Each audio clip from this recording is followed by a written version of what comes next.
கோடை விடுமுறையொட்டி கன்னியாகுமரியில் குவிந்த சுற்றுலா பயணிகள் படகில் விவேகானந்தர் மண்டபம் மற்றும் திருவள்ளுவர் சிலைக்கு சென்றும் கண்ணாடி பாலத்தின் வழியாக நடந்து சென்றும் கடல் அழகை ரசித்து வருகின்றனர். இது தொடர்பான கூடுதல் விவரங்களோடு இணைகிறார் எமது செய்தியாளர் தங்கலிங்கம். வணக்கம், விவரங்களை வழங்கலாம். வணக்கம்.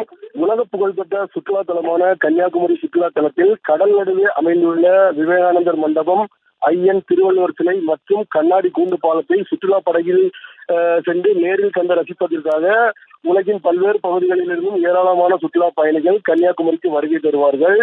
இந்நிலையில் இன்று வார விடுமுறை தினம் என்பதால் சுற்றுலா பயணிகளின் கூட்டம் மிகவும் அதிகமாக இருந்தது. அவர்கள் நீண்ட வரிசையில் காத்திருந்து படகு குழாமிற்கு சென்று சுற்றுலா படகில் பயணம் செய்து விவேகானந்தர் மண்டபம், ஐயன் திருவள்ளுவர் சிலை, அதன் இடையே இணைப்பு பாலமாக அமைக்கப்பட்டுள்ள கண்ணாடி கூண்டு பாலத்தை தங்கள் குடும்பத்தினர், நண்பர்கள் மற்றும் குழந்தைகளுடன் நேரில் கண்டு மகிழ்ந்து கண்ணாடி பாலத்தின் வழியாக நடந்து சென்று கடல் அழகை ரசித்தவாறு தங்கள் நண்பர்களுடன் செல்ஃபி எடுத்து மகிழ்ந்தனர்.